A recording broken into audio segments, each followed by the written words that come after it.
تو یہ صرف گوادر نہیں، اس کے مضافات، تو ان کا تو بڑا ایک طریقہ تھا کہ یہ وہاں آتے تھے اور کام کرتے تھے. لیکن ٹھیک ہے، ان کو میں یہ نہیں کہوں گا کہ اس کے اندر وہ ڈائریکٹلی انوالوڈ ہیں، لیکن کچھ ایسے ایلیمنٹس ہر جگہ جیسے پاکستان میں ہیں.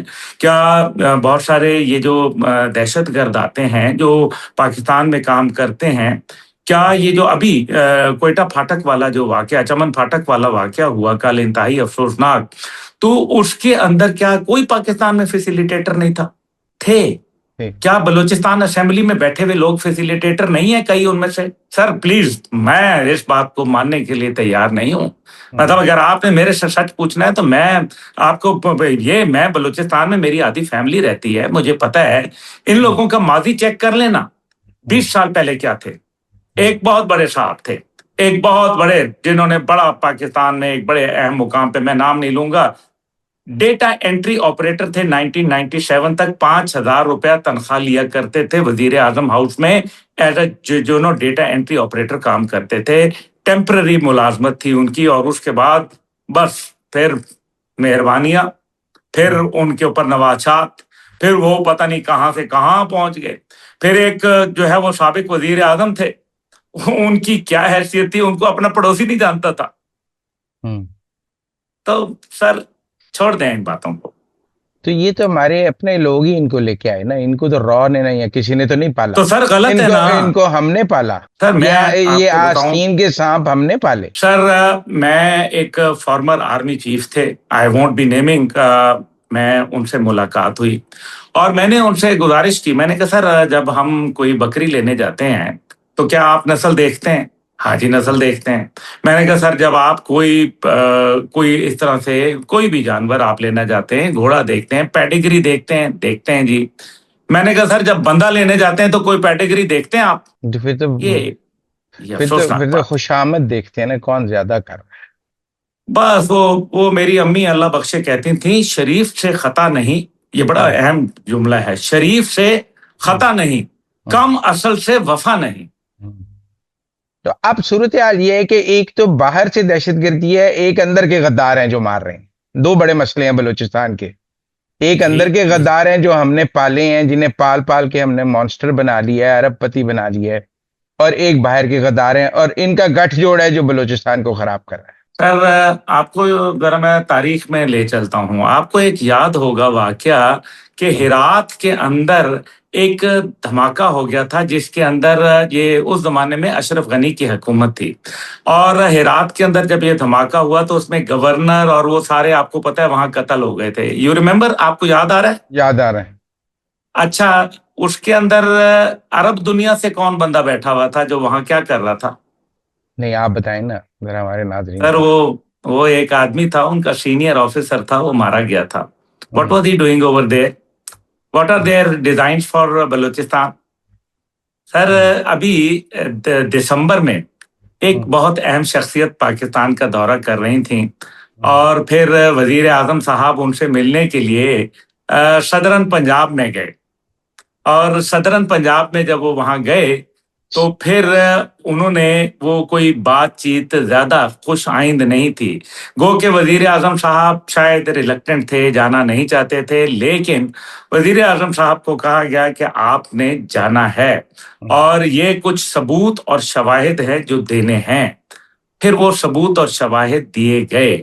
شیخ محمد کو، یو اے ای کے کنگ کو، شیخ محمد کو. سر مجھے نہیں معلوم، میری کوئی یادداشت اتنی کم زیادہ اچھی نہیں ہے. میری بہت ٹھیک ہے. اچھا آگے چلتے ہیں.